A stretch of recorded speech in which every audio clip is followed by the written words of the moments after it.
मांगे नहीं करूंगा, ये छोड़ने का संकल्प और ये लेने का संकल्प, ये दोनों संकल्प आपको लेने पड़े, तब कहीं सुधार की बात प्रारंभ होती।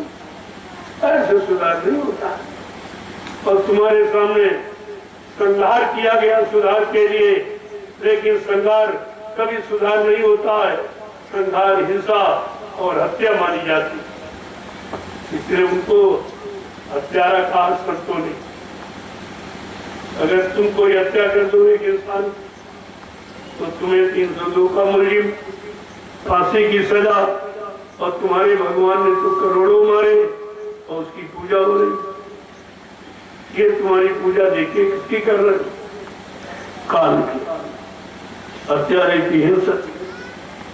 तुम्हें दयाल भगवान मिला ही नहीं, दयाल की महिमा तुमने जानी ही नहीं, और दयाल की पूजा की होती तो तुम्हारे अंदर दयाल का भाव होता, दयालुता तुम्हारे अंदर होती, मानवता होती, इंसानियत होती, हैवानियत नहीं है।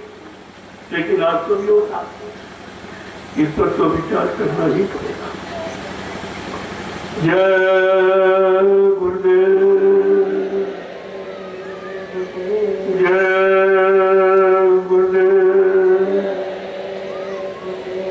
जय गुरुदेव। नाम किसका,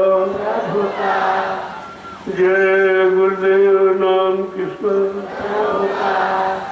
जय गुरुदेव। नाम किसका, प्रभु का प्यारा नाम।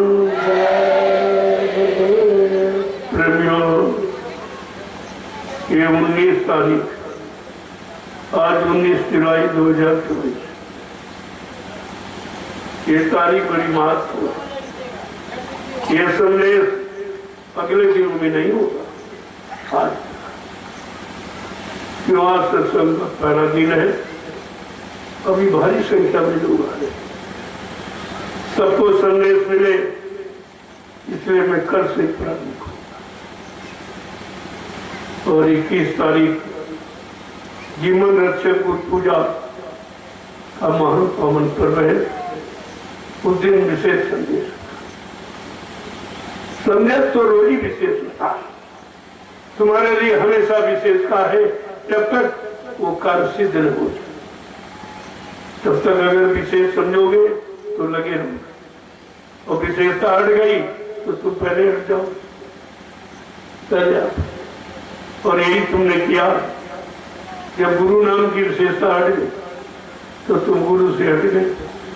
गुरु से कितनी दूर चले गए हो, ये नहीं जाना कि गुरु से के सिवा इस मृत लोक मंडल में, इस कलयुग में कोई साथी ही नहीं, कोई हमदर्द नहीं है, कोई हितैषी नहीं है, कोई शुभचिंतक नहीं है, कोई रहबर रहनुमा नहीं है। और आप सब बोल गए, तो 45 करोड़ जीवों को सतपथ के रास्ते पे लाके खड़ा किया, और एक भी नहीं टिका, एक भी। लेकिन संत अपना बीज कभी नष्ट नहीं होने देते, तो कोई न कोई मनुष्य कोल पर अपनी शक्ति को बैठा कर अपना काम करा ही देते। किसी मनुष्य कोल पर, अब वो कोल कौन होगा, कहते वो कोल मेरा ही होगा। मैं अपने खास कोल पर अपना खास संदेश प्रसारित करूंगा, अपनी खास दया का एहसास कराऊंगा, तो लोगों की समझ में आ जाए। इसलिए सब दौड़ पड़े, हम खास हो जाएं, हम खास हो जाएं, हमारा नाम हो जाए, हमारा इतिहास बन जाए, हमारी पूजा हो जाए। लेकिन ये तो स्वार्थ पड़ता है, और उन्होंने कहा जिस पर परमार्थ लागू है वो मेरा पुल है। मेरे पुल पर परमार्थ के सिवा कोई स्वार्थ, कोई लोभ लालच, कोई मान सम्मान, कोई प्रतिष्ठा की कोई चाह ही नहीं।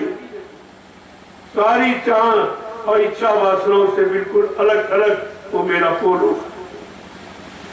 अब आप सब ये सोचते थे हम हो जाए, हम हो जाए, सबने अपना अपना जोर लगाया और कुछ नहीं। अरे बगैर उसकी सत्ता की पत्ता कहाँ हिलने वाला। हम लोगों ने उसको समझा नहीं, अपने आप को प्रमुख मान लिया कि हम सब कुछ हम ये करें वो करें, और तुमने आलोचना के द्वारा तुम श्रेष्ठता प्राप्त करना चाहते थे। ऐसा नियम नहीं। सम्मान दोगे तो सम्मान मिलेगा। अगर सम्मान करना जान गए हो तो सारी दुनिया तुम्हारा सम्मान करेगी, लेकिन अपमान करने वाला, निंदा आलोचना बुराई करने वाला कभी सम्मानित हुआ ही नहीं। वो कभी दया का पात्र हो ही नहीं सकता जिसमें इतनी बड़ी गंदगी भरी।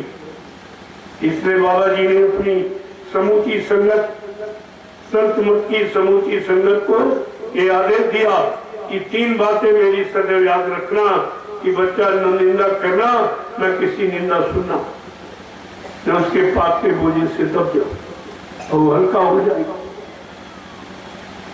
और कम खाना, जिससे आलस न हो, भोजन सुचारू रूप से पचेगा तो सब कुछ सत्य तत्व बनेगा और तुम्हारे शरीर को शक्तिमान रखेगा। और कम खाना यानी इस समय बर्दाश्त का समय। तुम किसे झगड़ा करोगे, सब झगड़े के लिए तैयार करेगा, क्योंकि समय आसुरी प्रवृत्ति का संचार हो गया।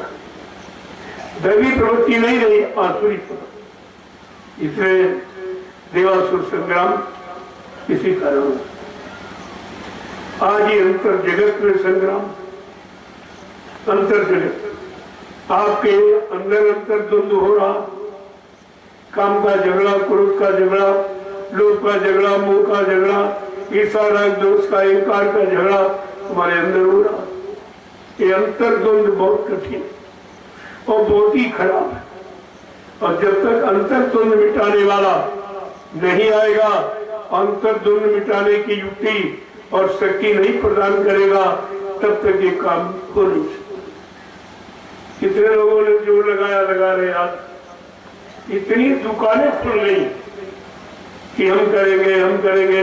हमारे पास लोग आते, हमने भाई आप करना जानते हो तो करके दिखा दो। मैं कब कहीं कहता नहीं कि आप देखो, लेकिन हमने कहा तुम कर नहीं सकते, तुम्हारे अंदर उस करने के लक्षण नहीं। लिहाजा वो काम, हाँ स्वार्थपरता का, लोभ लालच का ये तो कर सकते हो, लेकिन परमार्थ ये नहीं कर सकते, क्योंकि तुम्हारे अंदर इच्छा अभिलाषा ऐसी बात की है, ये बन जाए, ये मिल जाए, वो मिल जाए, वो मिल जाए, ऐसी व्यवस्था हो जिसमें हम सुखी रहे, लोग रहे न रहे लेकिन हम सुखी हो जाए, ऐसी भावना वाला कभी सफल नहीं होता, कभी नहीं। तो ऐसा तमाम दुकानें खुली। मैंने लोगों से पूछा कि भाई मोटी बात ये बताओ कि दुकानों पर सौदा कोई फ्री देता? कहते नहीं, पैसा दे के मिलता। अरे बस दुकानों पर ये बस सेवा दो, चंदा दो, मेंबर बोलो, ये क्या है? काहे का मेंबर? क्या प्रभु प्राप्ति पाने का अधिकारी मेंबर बना सकते हो? ये तुम्हारे अंदर है अधिकार? कुछ नहीं। हमारे पास सभी आते, कोई कह रहा हमको अवतार घोषित कर दो, अपने अवतार कोई घोषणा कीजिए, वो तो कार्य करके दिखाने की थी। जो काम करके दिखा देगा उसको लोग मान लेंगे। माँ हमने तुमको सर्टिफिकेट दे दिया और तुम्हारा कार्य सिद्ध न हुआ तो छीन लिया, तो मतलब क्या निकला? अगर कर सकते हो तो करके दिखा दो, नहीं करने की पहली शक्ति पैदा करो। और कलयुग में सबसे बड़ी शक्ति क्या है? जन्म शक्ति। कलयुगे संघे शक्ति, कलयुग में संघ संगठनी शक्ति। जिसके पास जन्मत है उसके पास सब कुछ जन्मत का है। और ये कोई करना नहीं था। जितनी दुकानें लगी है 200-400 आदमी के अलावा किसी के पास कोई नहीं। और यहाँ देखते बहुत भारी जन्मत। हमने कहा कि हमने जन्मत तैयार किया है। मेरे पास भी एक आदमी भी नहीं था, जब तुम्हारा 18 की ये लीला हुई और 2028 में मैंने 10 दिन बाद तुरंत ऐलान कर दिया, तुरंत ऐलान जारी कर दिया और मैंने एक आधार बना के कहा, गुरु उसी शरीर में जीवित है, ये आधार हमारा है, जो कहते गुरु चले गए ये दुर्भाग्य तुम्हारा है। मैंने इस ऐलान को जन जन के कान तक पहुंचाया। उसका परिणाम ये फुलवाड़ी आपके सामने 21 तारीख को देखना, जगह कम पड़ कितने मिलेगा। अब आप सोचिए, जबकि तमाम दुकानें लग गई, बेचारे वहां कुछ लोग चले गए स्वार्थ में, परमात्मा को भूल गए और वहां है कुछ